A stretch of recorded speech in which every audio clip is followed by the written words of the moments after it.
Well, they had opened an additional apartment building, bigger than the one that they already had, and they needed help to furnish and to supply the apartments. And we, as a congregation, were asked to provide 100 pillows. Some of you might remember when we collected several years ago the pillows. And on the Sunday that we dedicated them, we spread them all around here. And I think some of you took that as an opportunity to say, in the future when I fall asleep in church, it's okay. But that day when we had pillows all over the place, it was one of those moments that gave me hope, because people in this place recognized the people in the world that needed some encouragement, and they acted. It was Lydia's house, a home for people who have been mistreated by partners. Not only the partner themselves, but the children. Often people come with children to Lydia's house, and they need a confidential place to stay where they can experience some healing and some hope, where they can gather their strength and their trust and move out into the world again. I have to admit, at the time, I liked the idea of this church providing all of those pillows, and we gathered way more than the 100 that we had asked for. I liked the idea that the pillows were in people's apartments, and they were safe places for these people to find some healing and to restart. I liked the idea of people putting their head on the pillows that we brought and maybe replacing some of their nightmares with sweet dreams. And I liked the idea of children with their parents nestled in their bed with their heads on their pillows, reading a book together, maybe until the kids fell asleep and the parents slowly slipped out of the bed. And yet, when we dedicated the pillows that day, remembering those people and the possibilities that could come in a safe place like that, in this new apartment building, I lamented. I lamented because we were celebrating that we had more apartments for people who were mistreated. We celebrated the fact that we were able to provide all of these pillows for people when probably we should have been spending our energy trying to figure out, why do people abuse? And maybe it's the people that abuse that need a place to go where they can find encouragement, where they can find healing, where they can find a new way forward so the abuse doesn't happen, so that they have a more deep-rooted sense of grace and love in their own lives that they can then translate and share with others. Lament can be different things. Lament can be grief, a passionate expression of sorrow. Maybe you have been in lament in your life. Maybe some of you in this moment are lamenting a loss or a grief that was recent or maybe long-term. Sometimes a lament is a song or a poem or some kind of other expression that we create a lament so that we can hold on to it, so it can hold on to us, so it can meet us where we are, so we can be honest with where we are in the moment, so we can give expression to it, so that others might also look at it and join us in that grief and in that lament. Another way of thinking about lament is an expression of disappointment, a complaint about something that we consider unsatisfactory, unreasonable, or unfair. So we lament certain things that happen in the world, in our community, in our neighborhoods. We lament them because we think they could change. We lament certain things because we believe they're avoidable, that there's something that we could do to make that reality fade and bring a different reality to the fore. We lament what is broken, and we will not look away. We know what we long for and what we hope for, and we will help bring it to life. So this is how we move from lament to hope. This is how we decide together that we're going to repair some of the things that are broken, that we're not going to turn away, we're not going to give up. We're going to remember that people forever have lamented, and people forever have seen that there is something that they can do, that they can grieve together, they can move toward each other when there's sorrow, and that they can affect change. They can use their agency to bring about a new reality. Sometimes we have the power to do something. Sometimes we have to find partners so that we can empower each other. And sometimes all we can do is speak our truth to the people who are in power, even if that means we have to speak it over and over again, sometimes in words, sometimes with our feet, making sure that the people in power understand that we see what is broken and that we will not look away, and that we long for things to be different, that we have hope and we will help bring it to life. Tomorrow, some of our youth will be going to an MLK service project, and it has to do with St. Louis winter outreach and the fact that when the National Weather Service, you remember the National Weather Service, when they say that it's below 25 degrees consistently in St. Louis, a lot of additional warming stations and places open up. And tomorrow at one of the Mennonite churches here in St. Louis, some of our youth are going to go help prepare the food for the meals of the additional winter outreach programs that will happen this week because of the colder temperatures.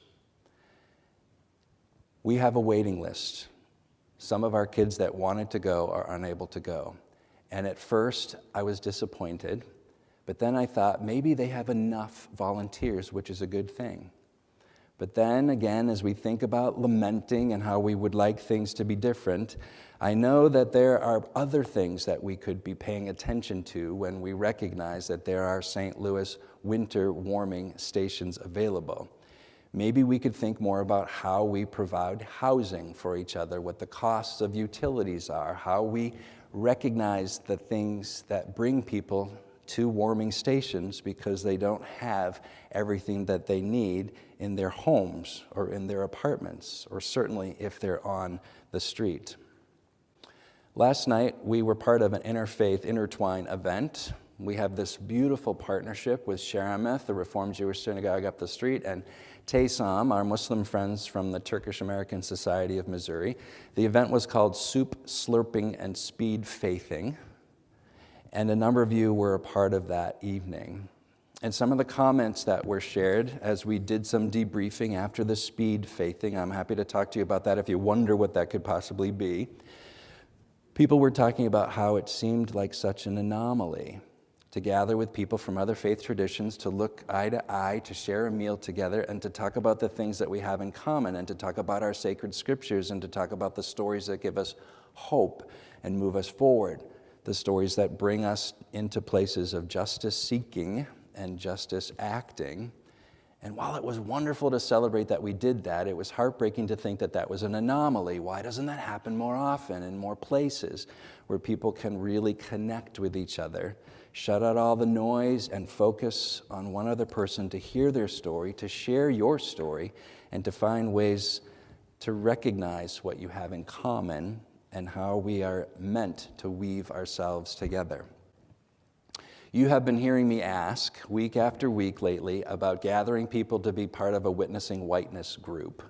If you don't know what that is, I'm happy to explain what that is to you. We have enough people to be in the group. We still have a couple more spots if anybody would like to be in there. But what is happening is that this subtitle of the book, Witnessing Whiteness, is the journey into racial awareness and anti-racist action. I would love it if we didn't have to have this book group. I would love it if we were so in love with each other and so committed to following in Jesus' footsteps that we already were active for one another, standing up for each other, creating laws and systems that include all people, that recognize the thirst and hunger for justice. Next weekend, we will be having a photo exhibit out in the gathering space, maybe a little bit down the hall. It's called Authentic Selves. You've heard us talk about it, celebrating trans and non-binary people and their families with photos and stories about those families. I would love it if we didn't have to do that.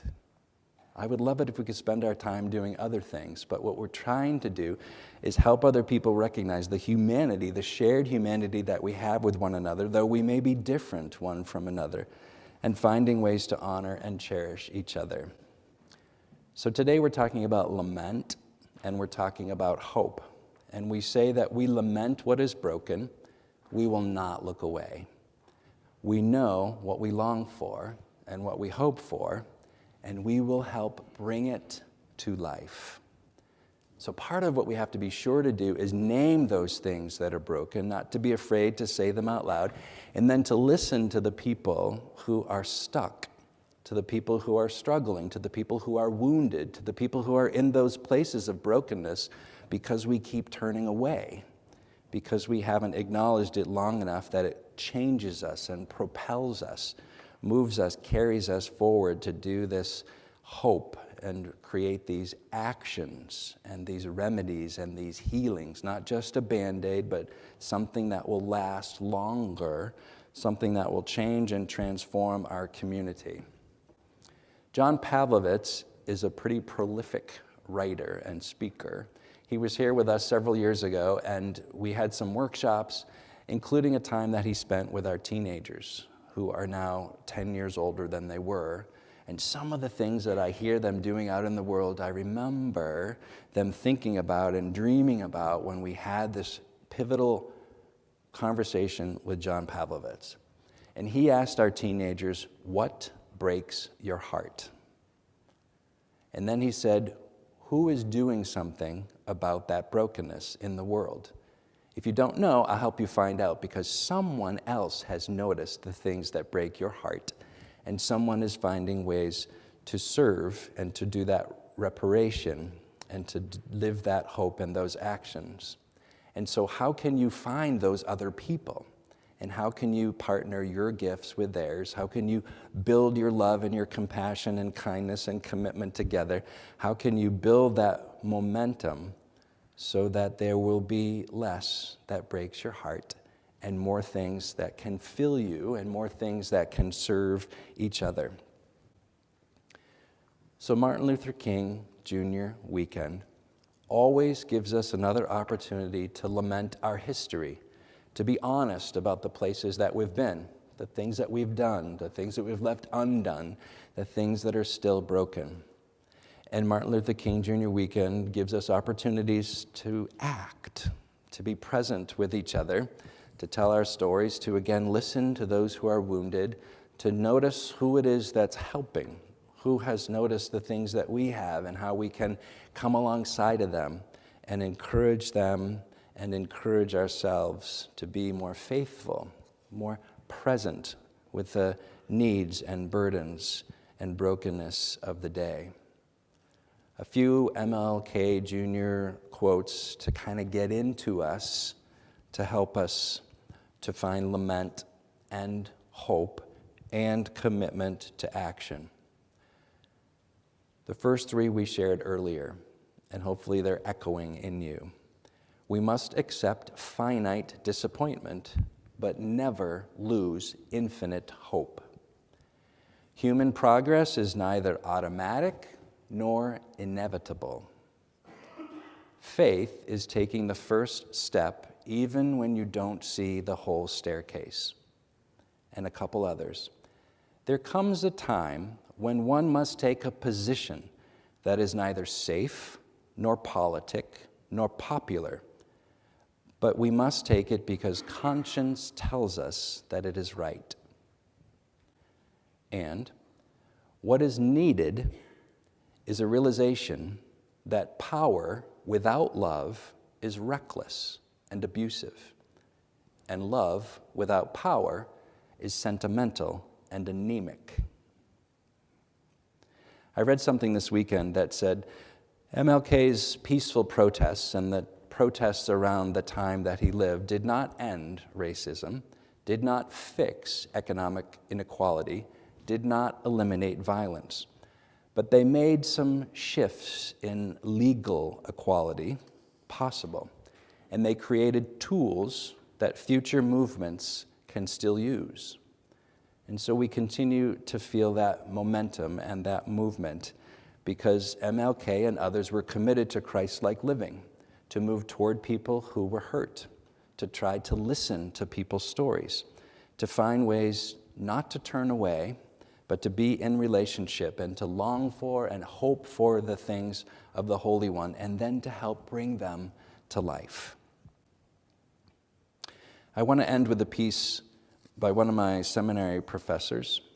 Her name is Mary Luty, and Mary is one of the God is Still Speaking daily devotion writers. Our United Church of Christ sends out daily emails for anyone that signs up, and the one from Friday is called Centurion, and it talks about how we can look at things differently, how we can see lament, and how we can see hope, and how we carry that hope with us. And first, a scripture quote is always at the top of the devotions. A centurion came to Jesus, saying, "Lord, my servant is at home paralyzed in terrible distress." And Jesus said to him, "I will come and cure him." And the centurion answered, "Lord, I am not worthy to have you come under my roof, but only speak the word, and my servant will be healed." Most Catholics know that centurion's reply by heart. I am not worthy, only speak the word, and my servant will be healed. But many progressive Protestants find those words unutterable before receiving communion or at any other time. Protestants tend to recoil from anything that questions fundamental goodness in God's sight. Not for us is this self-abasing confession. But when I remember that it's a Roman centurion who utters these words, it turns to hope for me, not self-abasement that I find in his confession. He is an officer of the empire's military dominance, striding through the world powerful, confident, and unafraid, backed by full imperial authority, accustomed to great latitude in the exercise of brute force, issuing orders and expecting to be obeyed or else. He can crush you on a whim, crucify you, and not feel a thing. So if someone like him can come to Jesus, moved by a servant's suffering, if someone like him can confess that his power is powerless, if someone like him can see that his high worth is worthless, maybe there's hope for me and you, wallowing oh so worthily in our own self-importance and privilege, to be converted to mercy. And maybe there's still hope for the world's haughty powers, that one day they'll be moved by their victims' suffering, utter an honest word, discard their overindulgent pride, lose their unquenchable thirst for dominance, abandon their trust in violence, humbly come to the one in whom all have sacred worth, and pray in a way that amazes me. "O Lord, I am not worthy, but only speak the word, and I will be healed." Please pray with us. Holy One, there is so much to lament, so much grief that we feel, that we see, that we carry, that weighs us down. Our neighbors are struggling. People across the globe are grieving and are gasping for hope.